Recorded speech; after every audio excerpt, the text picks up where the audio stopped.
John Lusky of Lusk Archery Adventures. Series testing, successful hunting. Today I'm going to be testing another broadhead donated by a viewer. I really appreciate it when viewers have a certain curiosity about a broadhead and they see that I haven't tested it before and send me a pack of them. And I just need at least 3 new broadheads still in the pack to be able to test. Man, then we all benefit. I benefit because I get to test new heads. You benefit because you get to learn about these heads and see how they perform. And the guy who's donating it, who's curious about it in the first place, benefits from seeing how it does. So Kevin Close, thank you for donating these heads. It's the Gator SS-X 100 grain broadhead. So pretty simple design, but we'll dive in and look at it in a second. For all the testing, I'm going to be using my protocol for 2025. And for a detailed description of that, please check out the video I posted earlier this year called 2025 Broadhead Test Process, and it'll explain it all to you. For the shooting, I'm using my Elite Archery compound bows. And for the flight testing, I guess that's also the shooting, I'm using my Killer Instinct crossbows. And for all the arrows and bolts, I'm using Bishop Archery stuff because it's really good. All right, let's zoom on in here and go through some of the design features and specifications, and then put this Gator to the test. Here's a good look at this broadhead, a rear deploying Gator style broadhead. Let's first dive into the materials. It's all stainless steel. You got a stainless steel ferrule and you got stainless steel blades that are 0.035 inches thick. And the overall length of the broadhead from the end of the arrow is 1.4 inches. And like I said, it's a rear deploying broadhead. And what that means is as it penetrates a medium, as it hits something right here, you notice there's no shock collar, there's no O-ring or anything. The blades are just held in place by friction.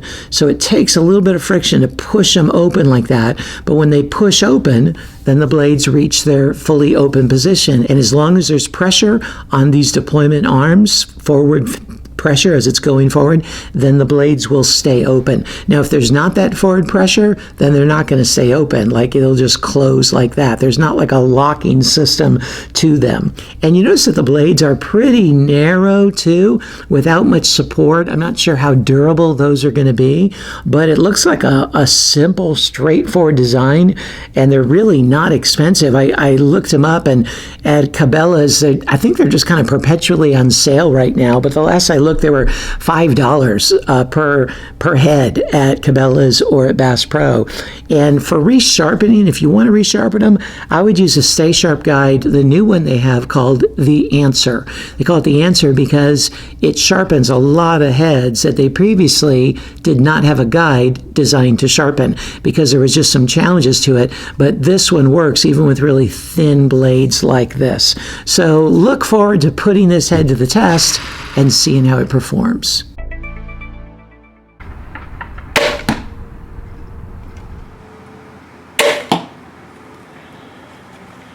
The Gator got the 9 ring.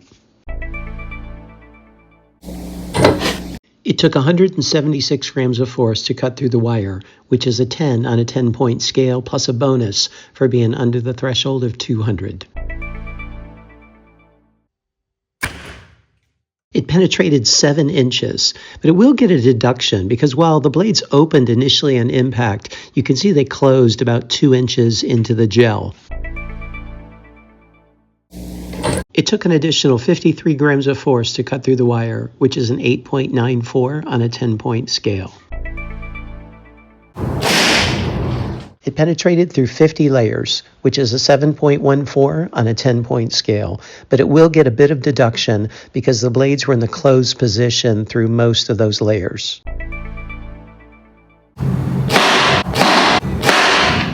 It's in perfect condition after the 3 shots through the MDF. Here it is after just the first shot through the steel plate, and you can see one of the blades broke completely off. The other one got a bit of edge chatter, so I wasn't able to do both shots through the steel plate.